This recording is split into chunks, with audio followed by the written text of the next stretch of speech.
The antique shop smelled of dust and forgotten things. Cobwebs clung to the shelves, thick and grey. Waves hand to clear the air. Emily wandered deeper into the shop, her eyes scanning the cluttered displays. The air hung heavy, thick with the weight of age and silence. A floorboard creaked under her foot. She was alone. Or was she? The thought sent a shiver down her spine. She shook her head, trying to dismiss the uneasy feeling. It's just an old shop, nothing to be afraid of. Except for the dust motes dancing in the single ray of sunlight piercing through a crack in the boarded-up window. The shop seemed devoid of life. It was the kind of place that whispered secrets, a place where the past lingered like a ghost. And in the far corner, half hidden behind a chipped vase and a stack of yellowed books, Emily spotted it. A mirror. Its ornate frame, crafted from dark wood, was intricately carved with strange symbols. Emily couldn't decipher their meaning, but they sent a prickle of unease across her skin. Still, the mirror drew her in, its dark surface reflecting nothing but shadows. The mirror was beautiful and unsettling.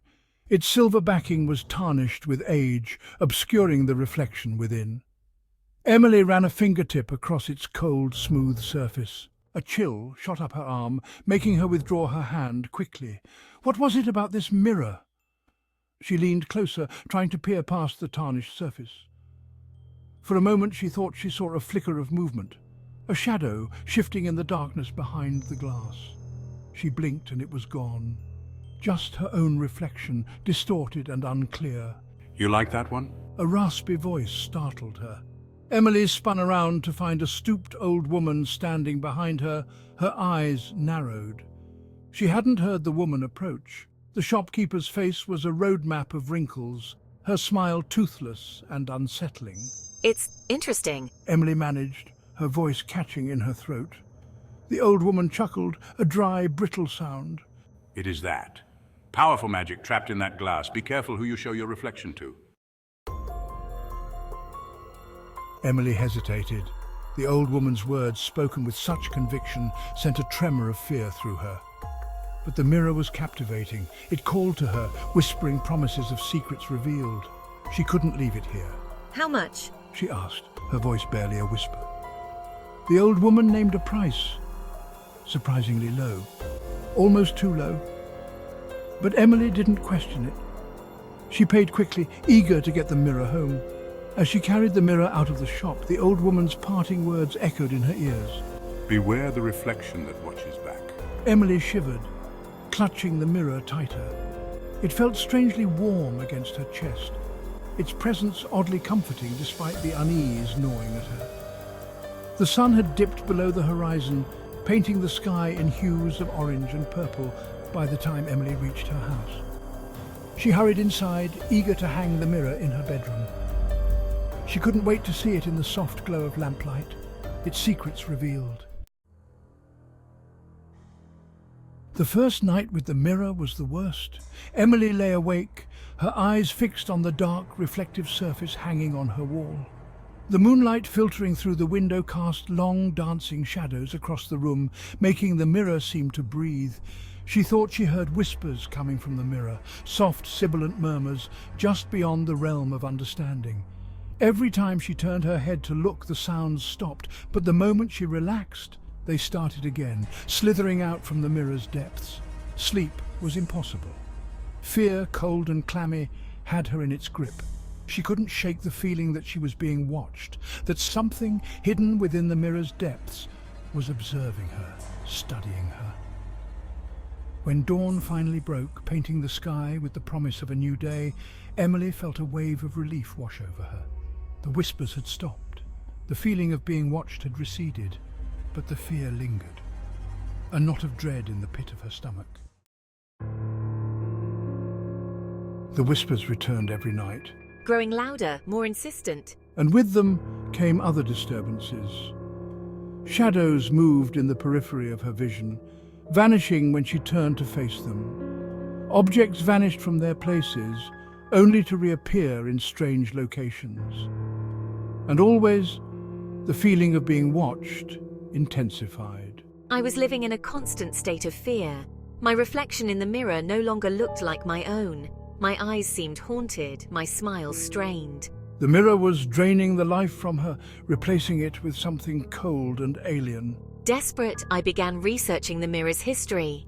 I scoured antique books, searched online databases, even reached out to paranormal investigators. I had to know what I was dealing with. I had to know if there was any way to stop it. Her research led her to a chilling discovery. The mirror was said to be cursed. Legend had it that it had once belonged to a powerful sorcerer who had used it to trap the souls of his victims. The sorcerer was long dead, but the souls remained imprisoned within the mirror's depths. One night, as Emily lay in bed, paralyzed by fear, she saw it, a face in the mirror. It wasn't my own. This face was pale, gaunt, with eyes that burned like hot coals. Its lips curled into a cruel smile, revealing rows of sharp, pointed teeth. The face spoke. Its voice was a low growl, emanating from the depths of the mirror. It spoke of her deepest fears, her darkest secrets. It knew things about her that no one else could possibly know. It taunted her, threatened her, promised her eternal torment. I screamed, scrambling back against the headboard, my eyes wide with terror. The face in the mirror laughed, a chilling sound that seemed to claw its way into her very soul. She couldn't escape it. The mirror held her captive, its gaze inescapable. She knew then that the legend was true. The mirror was cursed, and she had invited it into her home. Now it was claiming her as its own. Now it was claiming me as its own. Please, what do you want? The face in the mirror seemed to relish her terror. It leaned closer, its burning gaze searing into her. Your soul, your life force, your very essence. Emily shook her head, tears streaming down her face. No, please, I'll do anything. Just let me go. The face in the mirror laughed again, a cruel, mocking sound. You cannot escape your fate. You are mine now, and soon you will join the others, trapped within my depths for all eternity. The face began to emerge from the mirror, its pale hand reaching out towards her, its fingers tipped with long, sharp claws. Emily screamed again, a desperate primal cry for help, but she knew no one could hear her. She was alone, at the mercy of the evil that lurked within the mirror. The cold touch of the entity's hand brushed against her cheek, sending a jolt of terror through her. It felt like ice, draining the warmth from her body. I won't let you take me. Emily thrashed, trying to break free from the grip of fear that held her captive. She had to fight back, but how could she fight something that existed beyond the realm of the tangible? Something that fed on her fear, her despair. An idea, desperate and dangerous, sparked in her mind. If the mirror was the source of its power, then destroying the mirror might be the only way to break its hold over her. But could she bring herself to do it? Could she destroy the very thing that held her captive, even if it meant risking her own life? With a surge of adrenaline-fueled courage, Emily lunged out of bed. She grabbed the heavy book she had been using for her research, its pages filled with ancient rituals and forgotten lore. Clutching the book tightly in her hands, she raised it above her head. This ends now. With all her strength, she brought the book crashing down on the surface of the mirror. A deafening crack split the night. The mirror shattered, shards of glass flying through the air like 1,000 tiny daggers. The face in the mirror contorted in a silent scream, its eyes wide with rage and disbelief. Then with a final, ear-splitting shriek, it vanished, along with the fragments of the shattered mirror. Silence descended upon the room, heavy and absolute. Emily stood there, panting, her heart pounding in her chest. The book slipped from her grasp, falling to the floor with a dull thud. She looked around the room, her eyes wide, searching for any sign of the entity, but it was gone. The mirror and the evil it contained was no more. As the first rays of dawn peeked through the window, painting the room in a soft, golden light, Emily finally allowed herself to breathe. The nightmare was over. She was safe. But the events of the night had left an indelible mark on her soul.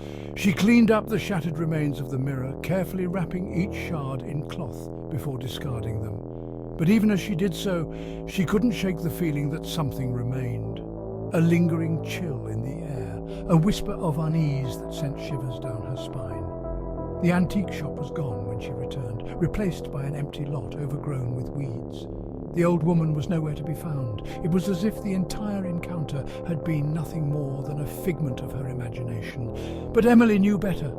She had looked into the eyes of evil, and she knew that some things, once seen, can never be unseen. The mirror may have been destroyed, but the curse, it seemed, lived on. And somewhere, in the darkest recesses of her mind, Emily knew that the entity was still out there, waiting for its chance to return, waiting to claim her soul as its own.